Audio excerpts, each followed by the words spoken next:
Welcome to the Far and Beyond podcast, hosted by the Contracts and Fiscal Law Department at the Judge Advocate General's Legal Center and School, the podcast about the ever-changing landscape of federal acquisition and fiscal law. I am Major Ellie Sewell.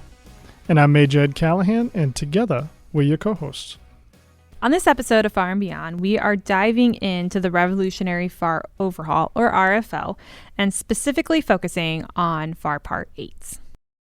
So we've been talking a lot about the Revolutionary FAR Overhaul in different contexts, and I'll be honest with you, not a lot of it has felt very revolutionary. Is this another one of those sections where it's almost just like moving furniture around on the deck and not actually changing substantially? So this is actually one where this really was like a full-scale renovation. We're talking about a complete restructuring of FAR Part 8, which deals with the required sources of supplies and services. And the goal is driven by both those executive orders we've talked about before to eliminate anything that isn't statutory or essential to sound procurement. All right. Well, then why don't we start back with the basics for our listeners and, a little bit for me too, if we're being honest. So before we get to the new, can we refresh on the old? How does the Federal Supply Schedule, or FSS, actually work under the current system?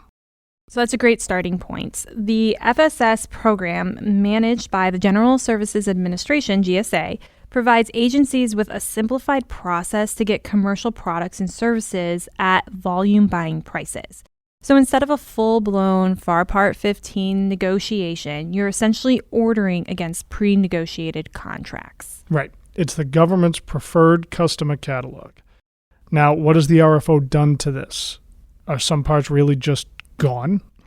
Yes, and this is where that whole, this is a full-blown renovation that we just talked about. This is really the first big change to note. FAR Part 38, which was the FSS contracting section, and FAR Part 51, which was use of government sources by contracts, have both been completely deleted and reserved.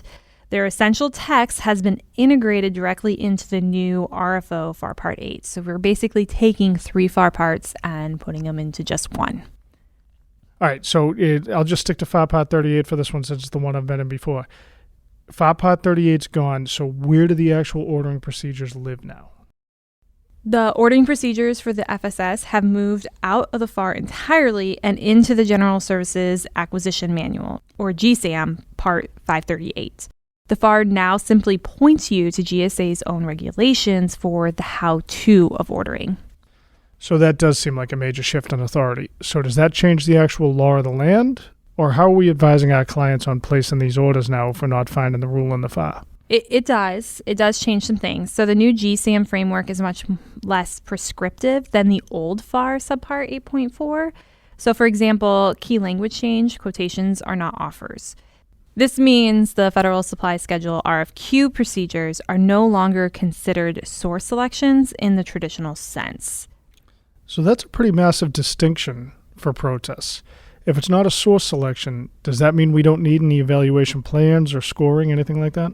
Yes. So the GSAM clarifies that ordering activities are not required to have evaluation plans, score quotations, or establish a competitive range. You can even communicate with a single best-suited quoter to wrap up issues before award.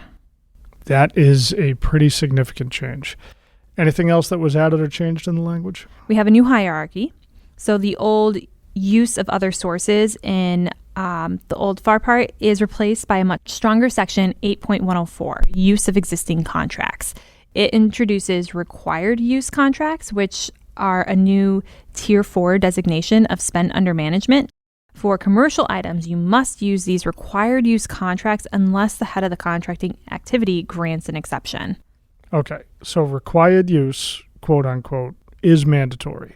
The old best-in-class, the BIC contracts, are those still just prioritized? Spot on. Look at section 8.105. We've moved the old Part 51 rules here and significantly increased contractor access to government supply sources. Previously, this was mostly for cost reimbursement contracts, but now it's permitted whenever it's in the government's interest. Okay. Anything deleted that I should be, pining for the good old days when it used to be there? So subpart 8.1 on excess personnel property was heavily trimmed. It now points you directly to federal management regulations at 41 CFR 102-36 to avoid redundant, outdated guidance. And the old 8.001 general section, which had those broad IT capital planning rules, is gone because it wasn't core to Part 8's purpose. So I guess I'll spare you as my Air Force counterpart of talking about the AFARs, but let's talk a little bit about the DFARs. Our defense colleagues, all of us, are always used to dealing with some extra layers. So what's the word on these in this change? So the Department of War issued a class deviation that mirrors the FAR overhaul. Just like the FAR, DFAR's Part 251 is now reserved, and its content is consolidated into DFAR's Part 208. Any DOW-specific nuances that we should watch for?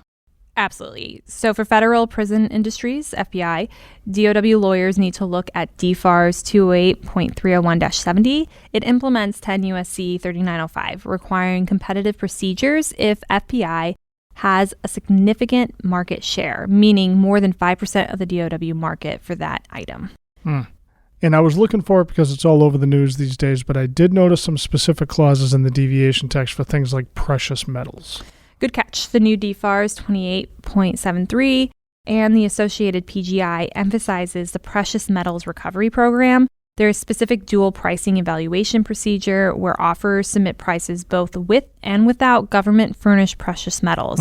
Plus, there's a mandatory new clause, 252.208-7999, for ordering from government supply sources. Well, I'm not going to say it's the only time, but this certainly does feel like it's getting to the RFO's point of stripping out all of the non-statutory procedural things that have found their way into the FAR over time and allowing us to go back to the subject matter experts in the fields, and in this case, GSA. That's the vision of stripping it back, keeping what's just mandatory, especially since we've taken 3 parts, consolidated it into 1 part. So for our fellow lawyers, the takeaways is update your bookmarks. If you're looking for FSS ordering rules, stop looking at the FAR. You're going to need to start reaching out to the GSAM Part 538 for that information. And remember, the timeline for a brief explanation for unsuccessful quoters is now a strict 3 days. 3 days. Got it. It's quick. Well, I got some reading to do in the GSAM, it sounds like. Yep, and they do link it in the FAR. So if you go to FAR Part 8 now, they do have a link for it for you to go straight there. So it is still easy to find. It's just not considered text of the FAR now.